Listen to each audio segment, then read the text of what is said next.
Well, I guess it's time for me to respond to some of the other questions and comments that I've had on my videos documenting my hike of the Appalachian Trail. Hola, buenos días. So,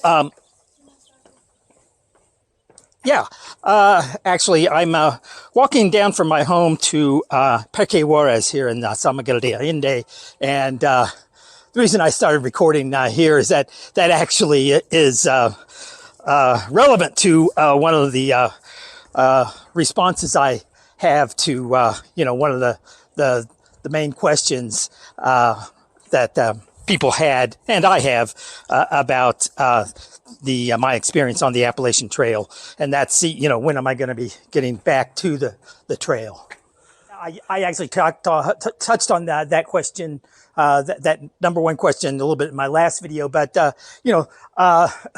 my perspective has changed a little bit since that last video, and the AT's been tugging at me quite a bit, and I think I mentioned that it was going to be at least a year and probably a year and a half before I could consider getting back and at least doing the entire trail, the complete through hike again. But it's been really bugging me, and I've really been anxious to get back out on the trail again and see if I can make it all the way from Springer Mountain to Mount Katahdin. And I think it might end up being a bit sooner than that. But I have some other hikes in mind. I've mentioned the Tour de Mont Blanc that I'm going to be doing in June. So I just stay tuned, because I think I'm actually going to be back on the AT sooner than I had previously expected. Now, to get back to some of the many other questions and comments that came up, from all of you in the comment section of my YouTube. Probably one of the next most common was about cost, and that's a difficult question. I mean, I can tell you, well, actually, I really can't tell you exactly how the costs were for me, because I wasn't really paying attention to it that much. But this, and really just about every other question pertaining to the AT, my the main thing I want to emphasize is, hike your own hike. Do what's right for you. And now they say that, nope, there goes the bells. By the way, while the bell's ringing here, this is the oldest church in San Miguel de Allende. So we'll wait for the bells to stop ringing, and then I'll start again. The bells have stopped, and hopefully you can hear me talking a little bit better now. But like I was saying, hike your own hike. They say that on average, you can expect to spend about $1,000 a month on the trail. But you know what? It varies widely between from one hiker to another. Hike your own hike. I know some people that have been on the trail and done it for hardly anything, just maybe a couple $100s a month, really nitpicking. It also depends upon your circumstances at home. You have to figure in, what cost you might still be incurring at home. If you have a rent payment and other types of payments that you're obliged to pay whether you're home or not, that can have a big impact on it. And and some people like to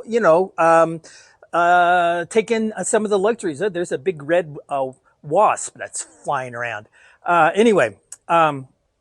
So some people like, whenever they come into a town, like to check into a hotel and eat a nice fancy dinner and stuff like that. And so obviously their expenses will go up. And, everybody has all different kinds of gear. You can spend, $600, $700, $800 on a tent, or you can go to Walmart and pay, $95 for a tent. Who knows?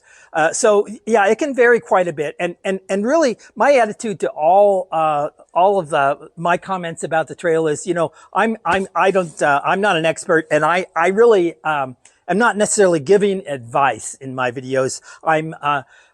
when you look at my videos, just realize I'm sharing my perspective, and take everything with you know, a grain of salt. In fact, that's my advice for really all these YouTube videos. You have all these people out there, most of them, you know, doing a good job talking about hiking, and their talk about, you know, their favorite gear and hiking methods and things like that. But, you know, my advice to you is take everything with a grain of salt. You know, I think most of them out there pretty much know what they're talking about, but there's been a few of videos that I've seen where, like, you know, boy, I hope people aren't taking that advice. But anyway, yeah, hike your own hike, and, you know, the cost can vary. You know, like I said, I think the consensus is that on average you can expect to spend about $1,000 a month on the trail. But yeah, it all depends, and it should be an important part of your planning. But the biggest thing to keep in mind is that you know, hike your own hike, and whatever your hike is, that should be probably the main consideration when you start estimating what your cost might be. Okay, so I've now walked all the way down to Parque Juarez here in San Miguel de Allende, and so yeah, I've touched on a little bit on when I'm going to get back on the trail, and I'll talk a little bit more about that later. But and also about the question of cost. Another comment that came up was not so much a question, but in my last couple of videos, I actually did them, you know, in my studio where there was a lot of my artwork visible, and there was a drawing on the wall, actually, that was an academic study of a nude model. And I had somebody make the comments that you know, she had been following my videos all along, but now because she was so offended by that nude drawing on my wall, she was unsubscribing and was not going to watch any more of my videos. And well, you know, that is definitely her prerogative. But my response to that comment, obviously she's unsubscribed, isn't watching any more of my videos, so I can't reply to her directly. But in general, you know, how do I respond to a comment like that? You know, we all have different value systems, and and different religious backgrounds. And I'm not necessarily going to share mine right now, but just sort of my perspective on, you know, living in a world where there's all different types of people, and you know, how do you get along? And yeah, I mean, if you've, you know, and I'm not necessarily going to even question anybody's value systems, but for me, you know, when I look at, you know, my faith and my values and things like that, you know, if there's ever any aspect of that is alienating me from other people, you know, I kind of question that. You know, I'm not going to get into, you know, all the different aspects of nudity and things like that. You know, if it had been something extremely pornographic, you know, even something like a Mapplethorpe or something like that. If you don't know who Mapplethorpe is, you can look it up. You know, that's something that, you know, I probably would not necessarily want to make. I would want to make sure that, you know, maybe avoiding any type of that imagery in my artwork. But for me, a simple study, academic study, you know, is not something that I am that concerned about. And so now, if, you know, this woman, if that offended her and she felt like she needed to, you know, avoid my videos because of that, well then, you know, that's her prerogative. But like I said, for me, and my perspective is that any kind of value system that alienates me from, you know, other members of my community, you know, I kind of question that for myself. Okay, back to that, the big question of when I anticipate getting back on the Appalachian Trail and doing the entire thru hike again. You know, it's still a bit ambiguous, but it's important for me to keep myself in shape, and I'll be doing that by doing some shorter hikes. Like I said earlier, I'm planning my hike of the Tour du Mont Blanc in a couple months, but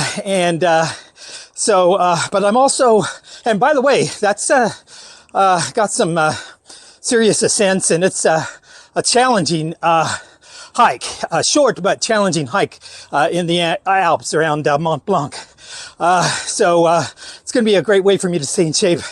But also, you can tell how I'm out of breath right now. Just walking around here in San Miguel de Allende, which is at just a bit over 6,000 feet in altitude, is a great way to stay in shape. And one of the main things that I do in order to keep my cardio in shape, my home is actually on a ridge a little over 500 feet up and looking down at San Miguel de Allende. So just walking down to San Miguel de Allende and back up is a pretty good workout.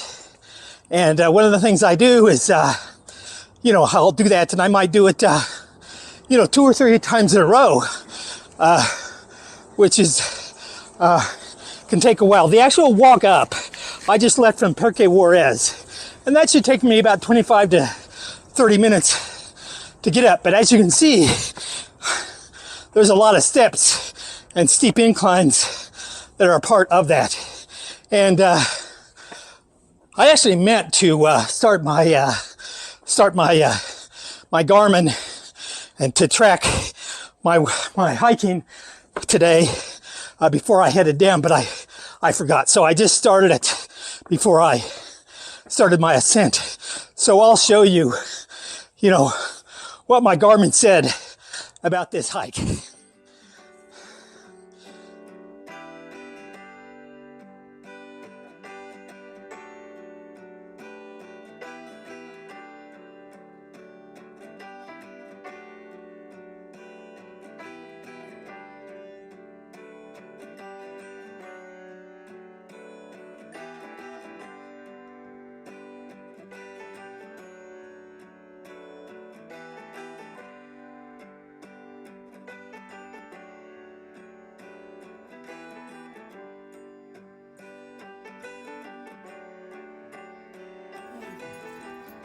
Well, I am home now, and so let's take a look at my Garmin just to see what it says about my hike back up from San Miguel de Allende. And keep in mind that this is really only half my hike because I didn't record my downhill part of my trek today. So all in all, it was about probably a little over 2 miles because I walked around the park a bit too. But the walk back up, according to my Garmin, it started at 6,251 feet in elevation, and the highest point along that hike was 6,678 feet. So that's what the hike was. I actually sort of took a bit of a shortcut home. There's a different routes I can take, and another route that I take takes me up closer to 6,700 feet in elevation. So yeah, so that's what my Garmin said as far as the altitude. So let's see, it looks like it says that I spent most of my time in, as far as my heart rate was spent in zone 3, but there was, evidently there was about 6 seconds, probably on one of the steeper part where I actually reached my maximum heart rate. So yeah, it was a good workout for me. And yeah, as far as my heart rate, the average heart rate on my way up was 130. And the maximum heart rate that I had was 147. So yeah, that's a pretty good workout. And I just did down and up once today. Sometimes we'll do that 2 or 3 times. And as I get closer to before I hike the Tour du Mont Blanc, I'm going to be doing that 3, maybe even 4 times a day. And I will be loading up my pack a little bit more. I was carrying a day pack on my back today, and it had some weight in it, but not much. Eventually, towards the beginning of June, and before I leave to hike the Tour de Mont Blanc, I expect to be that pack to be closer to 25 pounds, maybe even a bit more, as I prepare for what I'm going to be doing on the Tour de Mont Blanc. So yeah, that's about all I got for you today. I'll take a look at some more of those questions and comments that people have been sending me, and maybe do another 2 or 3 videos where I'm just responding to those questions and comments. So yeah, happy trails.